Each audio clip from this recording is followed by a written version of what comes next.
आज का बेटा क्वेश्चन है, इन्होंने बोला है आपको, how do we participate, how do we participate in the market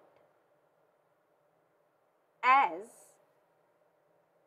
producers and consumers, as producers and consumers, question mark, explain with examples, explain with examples.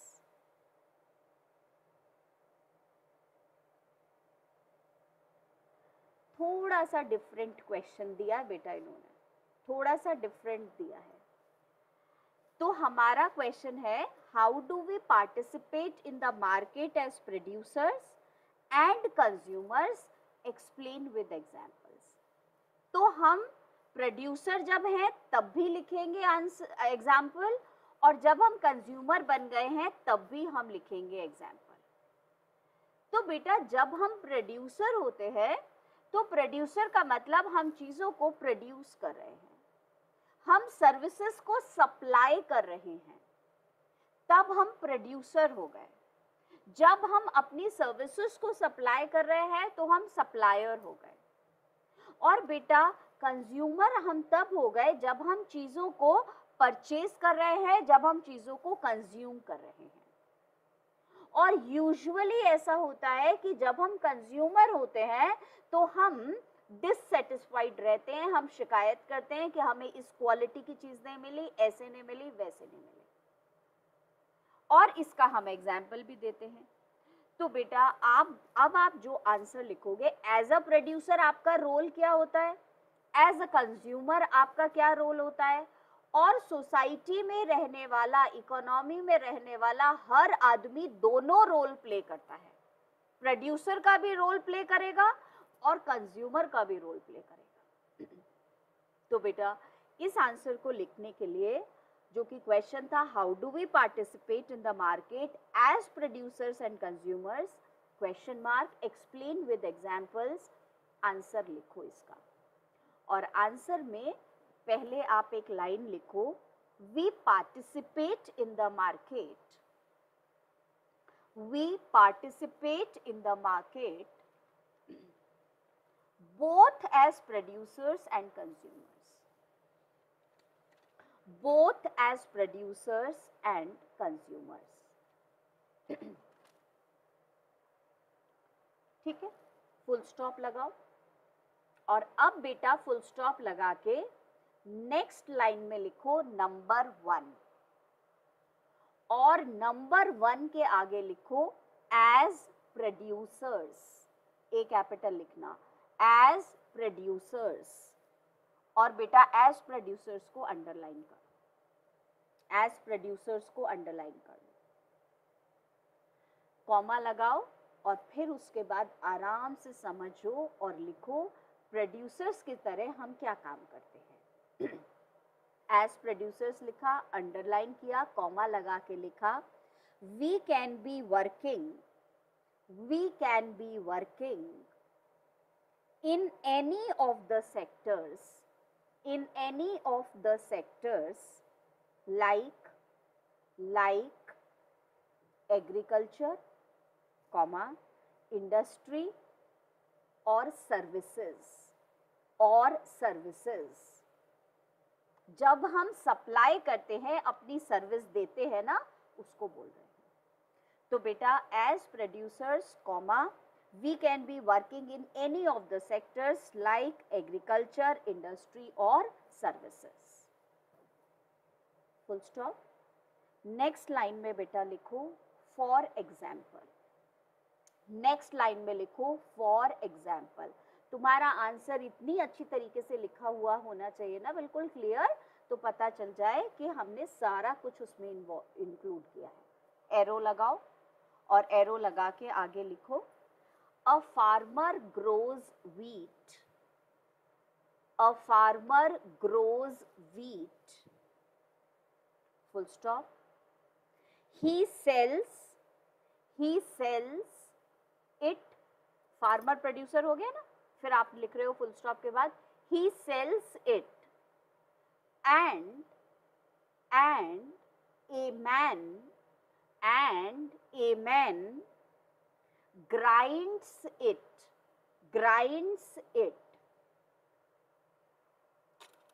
Full stop. अब बेटा वो जिसने ग्राइंड किया, जो गेहूं को पीसा, वो भी प्रोड्यूसर हो गया, फुल स्टॉप। ए सेल्समैन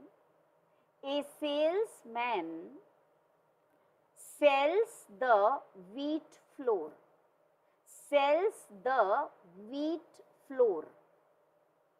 FLOUR, फुल स्टॉप। तो बेटा वो सेल्समैन भी क्या हो गया, उसने अपनी सर्विसेज सेल करी ना, तो वो भी प्रोड्यूसर हो गया। Farmer is also a producer, grinder is also a producer, salesman is also producer. wheat flour, full stop. A consumer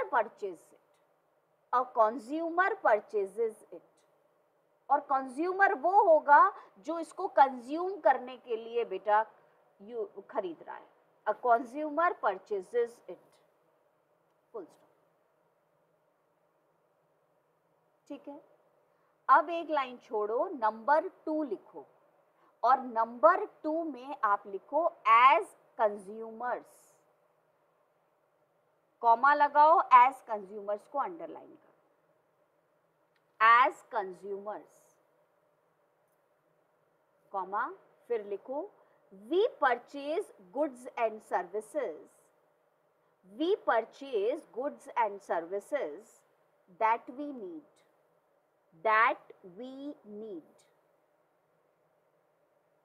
full stop। but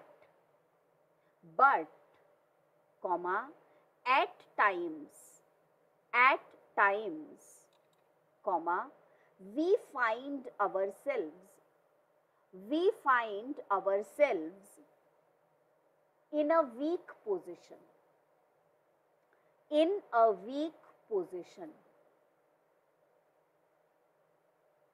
आपने सेकंड पॉइंट लिखा, सेकंड पॉइंट को आपने शुरू किया एज कंज्यूमर्स, फिर आपने बेटा कॉमा लगाया, एज कंज्यूमर्स को अंडरलाइन किया, फिर आपने लिखा we purchase goods and services that we need, full stop. तो हम कंज्यूमर हो गए, फुल स्टॉप के बाद बट, कॉमा एट टाइम्स मतलब कई बार, comma we find ourselves in a weak position, full stop. We complaint against unsatisfactory quality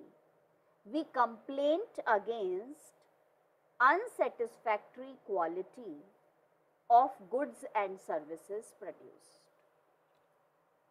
We complained against unsatisfactory quality of goods and services produced. ठीक है, full stop लगाओ, next line में आओ और फिर लिखो फॉर एग्जाम्पल, क्योंकि बेटा आपको एग्जाम्पल भी लिखना है। फॉर एग्जाम्पल के आगे एरो लगाओ और कंज्यूमर का एग्जाम्पल लिखो। A consumer goes to consumer court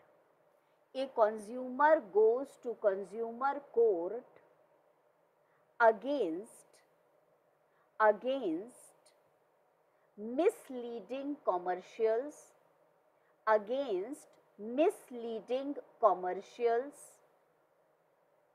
बेटा कॉमर्शियल्स का मतलब एडवर्टाइजमेंट, मिसलीडिंग मतलब जो गलत बातें बता रहे हैं एडवर्टाइजमेंट में। अगेंस्ट मिसलीडिंग कॉमर्शियल्स और हार्मफुल इफेक्ट्स ऑफ गुड्स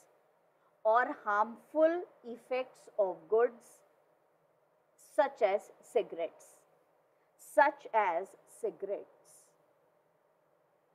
बेटा सिगरेट्स की स्पेलिंग में पहले सिगार लिखते हैं, CIGAR, फिर ETT, फिर से ES, ये सिगरेट्स की स्पेलिंग होती है। तो एज कंज्यूमर हम कितना काम करते हैं, कंज्यूम भी करते हैं, और बेटा अपनी डिससेटिस्फैक्शन को कंज्यूमर कोर्ट में ले जाते हैं। क्वालिटी के बारे में शिकायत करते हैं, गलत एडवर्टीजमेंट कोई प्रोड्यूसर दे रहा है तो उसके अगेंस्ट भी हम शिकायत करते हैं। तो बेटा फॉर एग्जाम्पल में आपने लिखा a consumer goes to consumer court against misleading commercials, गलत एडवर्टीजमेंट्स और harmful effects of goods such as cigarettes. ठीक है, अब हमारा ये वाला क्वेश्चन रेडी हो गया। एज प्रोड्यूसर हमारा रोल क्या होता है, एज कंज्यूमर हमारा रोल क्या होता है। नेक्स्ट क्वेश्चन बेटा आप लिखेंगे इसका, how has globalisation benefited India, how has globalisation benefited India. बेटा ये वाला क्वेश्चन हम कई बार इसको अलग अलग तरीके से पढ़ चुके हैं। ग्लोबलाइजेशन के फायदे बहुत सारी बार हमने पढ़े हैं। फिर ये क्वेश्चन मैं अलग से क्यों समझा के लिखवा रही हूँ, क्योंकि थोड़े बहुत चेंजेस आएंगे और बच्चे जो होते हैं वो कंफ्यूज्ड हो जाते हैं, पढ़ाया नहीं था, ऐसा था वैसा था। इसीलिए जितने वैरायटी ऑफ क्वेश्चंस अवेलेबल हैं उतने मैं लिखवा देती हूँ और तुम जब लिख रहे हो, सुन रहे हो तो ऑटोमेटिकली तुम्हें याद हो रही है बात। तो ये तुम्हें पता है ग्लोबलाइजेशन के बेनिफिट्स ही हैं, बस हल्का सा चेंज होगा क्योंकि इंडिया के रेफरेंस में है। जॉब अपॉर्चुनिटीज मिलती है, क्वालिटी ऑफ द प्रोडक्ट्स मिलती हैं, वैरायटी ऑफ प्रोडक्ट्स मिलती हैं, वही चीजें लिखेंगे। स्मॉल प्रोड्यूसर्स का बेनिफिट होता है, तो यू नो ग्लोबलाइजेशन के फायदे क्या है। बेटा how has globalisation benefited India, तो पर्टिकुलरली इंडिया की बात लिख लेते हैं। आंसर लिखो और आंसर में नंबर 1 लिखो। प्रिफर करो हमेशा कि तुम अपने आंसर्स पॉइंट्स में ही लिखो। तो बेटा तुमने लिखा first point, people with education comma skill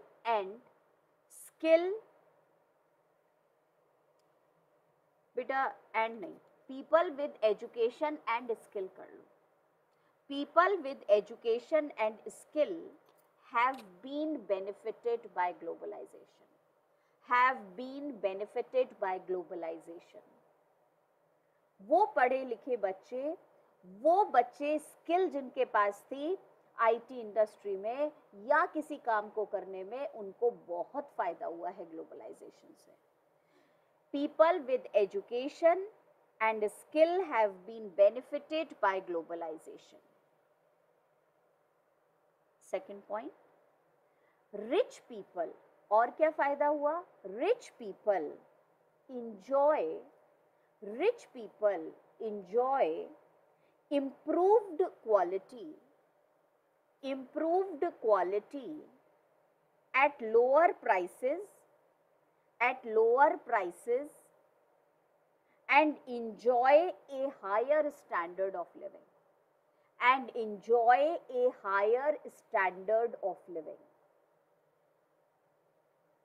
ये वाला पॉइंट मैं एक्सप्लेन कर रही हूँ, इसको कैसे याद रखोगे। तो बेटा जो लोग थोड़े से, जब ग्लोबलाइजेशन हो रहा है तो जो कैटेगरी थोड़ी सी बेटा इकोनॉमी में नीचे लेवल पे होती है, उसको इतना डिफरेंस जल्दी से नहीं पता चला। जो रिच लोग थे, जो विदेशों की चीजें कंज्यूम करना चाहते थे, उन्हें वो मंगवानी पड़ती थी, कॉस्टली आती थी, वो लेकर के आते थे, वो कॉस्टली आती थी। ग्लोबलाइजेशन से विदेशों के ब्रांड्स अब घर बैठे उनके देश में आ गए और बेटा इसलिए अब वो कम कीमत पे उसे खरीद लेते हैं। ग्लोबलाइजेशन का एक और पॉइंट तुमने पढ़ा था, इतने सारे ब्रांड्स होते हैं और सबको अपनी प्राइस कंट्रोल्ड रखनी पड़ती है, तो बेटा वो प्राइस ज्यादा बढ़ नहीं पाती। पहले चीजें की प्राइसेस बहुत हुआ करती थी, ग्लोबलाइजेशन से प्राइसेस थोड़ी कम हो गई, रिच पीपल अब उन्हें खरीदते भी है और अपना स्टैंडर्ड ऑफ लिविंग भी इंप्रूव कर रहे हैं। तो खास फायदा ग्लोबलाइजेशन को रिच पीपल को जो है वो वाला पॉइंट है।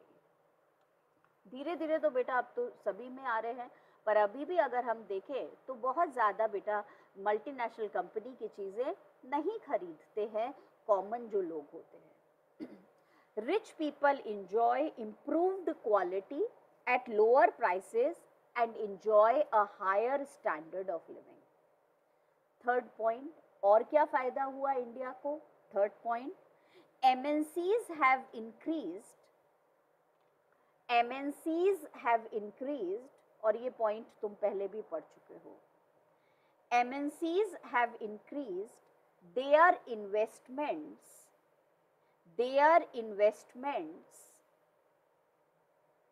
in India over the past 20 years.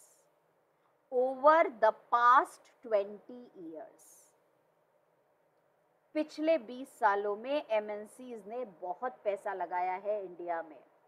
बेटा, MNCs have increased their investments in India over the past 20 years. Full stop. For example, इसमें बेटा थोड़े से एग्जाम्पल भी दे दो. For example, in cell phones, comma, soft drinks, comma, fast food, etc.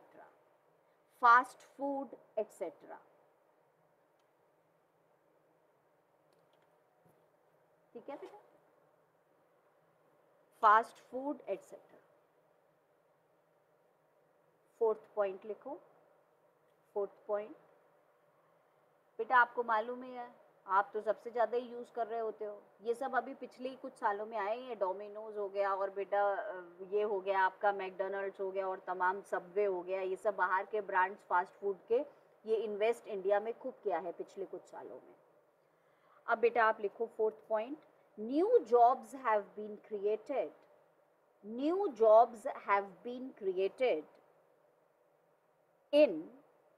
in all these industries and services.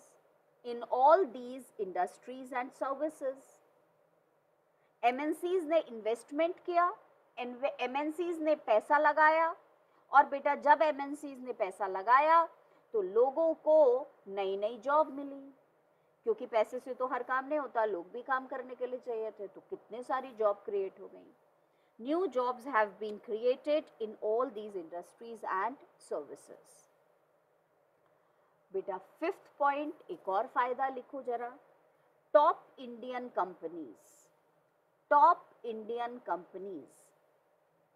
invested in newer technology, newer newer मतलब new से और थोड़ी नई, जिसको बोलते हैं हिंदी में. Top Indian companies invested in newer technology and production methods. ये भी तुम पढ़ चुके हो बेटा. Newer technology and production methods because of increased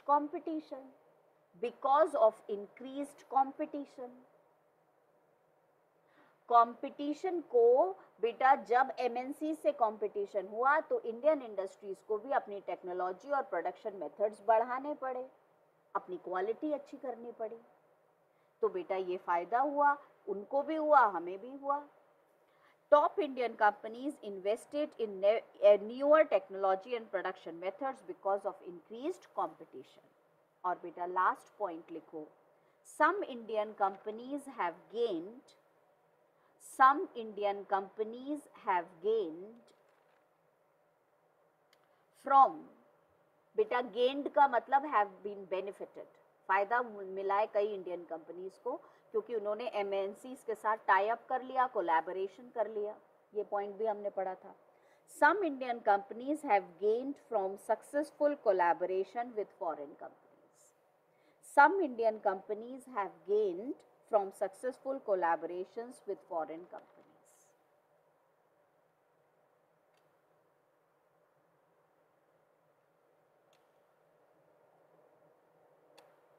ठीक है? तो बेटा जो हमारा मैटर है उसको अलग अलग क्वेश्चन के हिसाब से कैसे लिखना है, तो वो उसी के लिए आपका पूरा तैयारी हो रहा है कि अच्छा अगर इंडिया के लिए बेनिफिट्स आए तो ये लिखना है, एज प्रोड्यूसर्स और कंज्यूमर्स आए तो ये लिखना है, तो इस हिसाब से आप लिख सकते हैं. ठीक है? नेक्स्ट लिखो बेटा क्वेश्चन, लास्ट वाला, फिर उसके बाद हम बाद में लेंगे. हाउ आर लोकल कंपनीज, ये जो लास्ट पॉइंट लिखा है ना उसी का क्वेश्चन है बेटा. नेक्स्ट क्वेश्चन लिखो, how are local companies benefited, how are local companies benefited by collaborating with multinational companies, by collaborating with multinational companies. Question mark लगाओ, एक्सप्लेन. दिव्या मैं बेटा दोबारा से लिंक शेयर करूंगी, तब ज्वाइन कर लेना आप. अभी थोड़ा टाइम है बेटा, लास्ट क्लास ना थोड़ी लेट शुरू हुई थी हमारी. So I am going with globalisation only. I will reshare the link and then you will join for your outcomes of democracy. Okay ma'am, thank you. How are local companies benefited by collaborating with multinational companies? Explain. तो बेटा ये जो हमने अभी लिखा कि India की बहुत सारी कंपनीज को गेन हुआ है, प्रॉफिट हुआ है from successful collaboration with the multinational companies, इसको इस आंसर में डिटेल में बताना है, उनको क्या फायदा हुआ. जबकि बेटा तुम जानते हो कि उनको क्या फायदा हुआ, तुम समझ चुके हो इसे, पर हम इसी बात को और अच्छी तरीके से एक्सप्लेन करना चाह रहे हैं. तो हम बोलेंगे इन्वेस्टमेंट किया है मल्टीनेशनल कंपनीज में, नई टेक्नोलॉजी लेके आई है, जॉब मिला है बेटा, बहुत सारा उनको जो है वो उनका स्टैंडर्ड जो है वो इम्प्रूव हुआ है, प्रोडक्शन मेथड इम्प्रूव हुआ है. तो जो लोकल कंपनीज हैं उनको इस तरीके से फायदा हुआ, उनका बेटा जो प्रोडक्ट है वो खूब ज़्यादा और स्प्रेड हो गया, तो प्रॉफिट बढ़ा है उनका. पर ये तो हम समझ चुके हैं, हमें अच्छी तरह वो भी हो गया है, क्लियर भी हो गया है. पर जब हम इसको लिख रहे हैं तो उसकी लैंग्वेज थोड़ी सी अलग हो जाती है. तो इन केस अगर ये वाला भी डायरेक्ट क्वेश्चन आएगा सिर्फ इसी पॉइंट को लेके, तो आप कैसे लिखोगे वो देख लो. तो बेटा इन ऑल मैं 30 क्वेश्चंस आपको तैयार करा रही हूँ ग्लोबलाइजेशन के. तो इसका मतलब ये हुआ कि इसमें हर तरीके के क्वेश्चन हमने इंक्लूड कर दिए. और जैसा तुम जानते हो उसके बाद तो अब मैं वीडियो भी आपको शेयर कर रही हूँ कि जो क्वेश्चंस इसमें भी नहीं इंक्लूड हुए तो वो एक्स्ट्रा क्वेश्चंस भी चले जाएं. तो कुछ नहीं करना, सिर्फ सुनना है, और ये जो लिखवाया जा रहा है इसको बेटा एक बार पढ़ के देख लेना है कि क्या ये समझ आ रहा है. समझोगे तभी तो याद रहेगा, और याद रहेगा तभी लिख पाओगे. ये वाला question, how are local companies benefited by collaborating with multinational companies, explain. इसका आंसर बेटा इंट्रोडक्शन से शुरू करो. इसका आंसर इंट्रोडक्शन लिखो पहले, और इंट्रोडक्शन को अंडरलाइन करके उसके आगे लिखो, when local companies enter, when local companies enter into a joint venture, into a joint venture with MNCs, with MNCs, when local companies enter into a joint venture with MNCs, comma लगाओ और comma लगा के लिखो following happens, following happens. ये चीजें होती हैं, following happens. और बेटा फॉलोइंग हैपन्स के बाद में कोलन लगाओ, एक ऊपर एक नीचे डॉट, और फर्स्ट पॉइंट लिखो क्या क्या होता है. फॉलोइंग हैपन्स क्या क्या होता है, first point, the MNCs provide money, the MNCs provide money for additional investments, the MNCs provide money for additional investments for faster production, for faster production.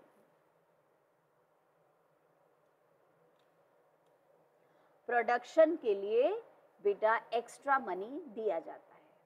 The MNCs provide money for additional investments for faster production.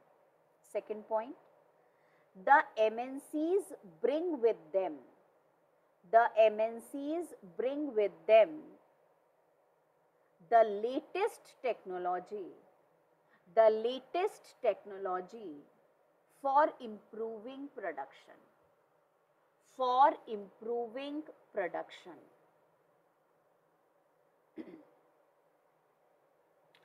बेटा third point लिखो, सम Indian companies, और बेटा कुछ Indian companies तो खुद ही multinational बन जाती हैं धीरे धीरे। Some Indian companies have emerged as MNCs. Some Indian companies have emerged as MNCs.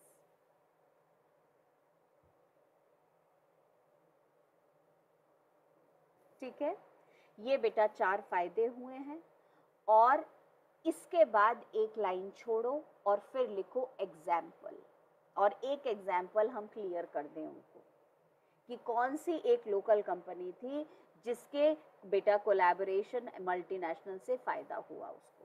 तो एक लाइन छोड़ के आपने लिखा एग्जाम्पल, उसको अंडरलाइन करो, एरो बनाओ और उसके आगे लिखो।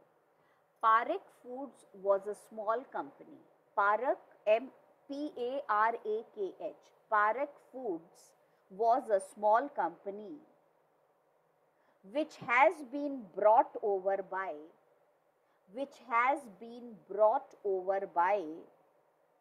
a large American company. Parekh foods बेटा एक लार्ज अमेरिकन कंपनी ने खरीद ली। Parekh foods was a small company which has been brought over by a large American company. Dash लगा के अमेरिकन कंपनी का नाम लिखो, Cargill foods, C capital, Cargill CARGILL, Cargill foods F capital, full stop.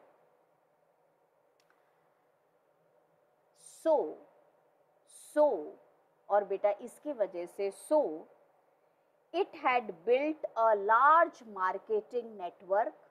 अब बेटा उसका खूब मार्केट फैल गया। So it had built a large marketing network in various parts of India.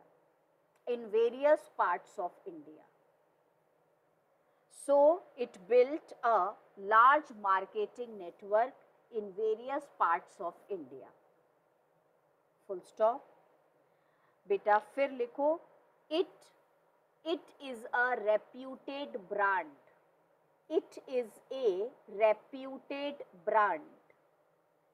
और ये फेमस ब्रांड हो गया कारगिल फूड्स ने जैसे इसे टेक ओवर किया।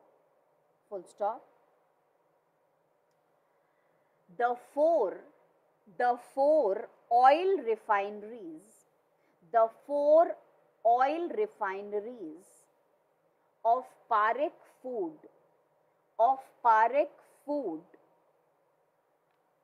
has now shifted to Kargil.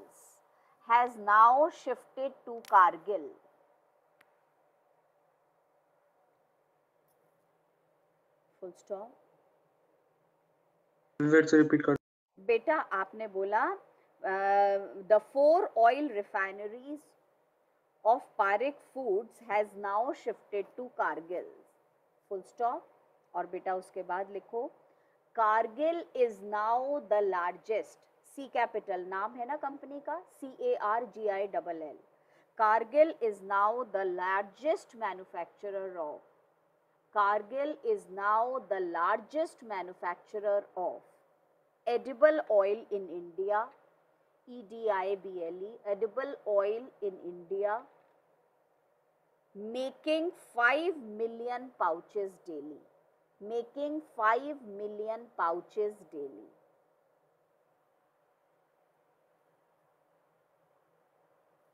Making 5 million pouches daily.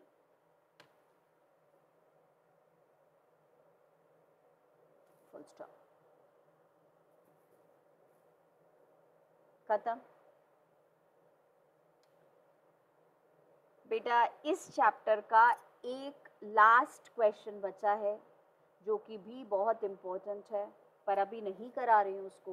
We are taking at least 15-20 minutes gap, और बेटा फिर इसको शुरू करते हैं मोस्ट प्रोबेबली बाय 9:25 और I can say 9:30। I will share the link और फिर ज्वाइन करते हैं। पर ये लास्ट जो इसका क्वेश्चन है बेटा वो उसी सेशन में लूँगी और फिर हम स्टार्ट करेंगे आउटकम्स ऑफ डेमोक्रेसी। ठीक है, तो स्पर्श थोड़ी देर के लिए ज्वाइन कर लेना बेटा, जब नेक्स्ट क्लास होगी तो।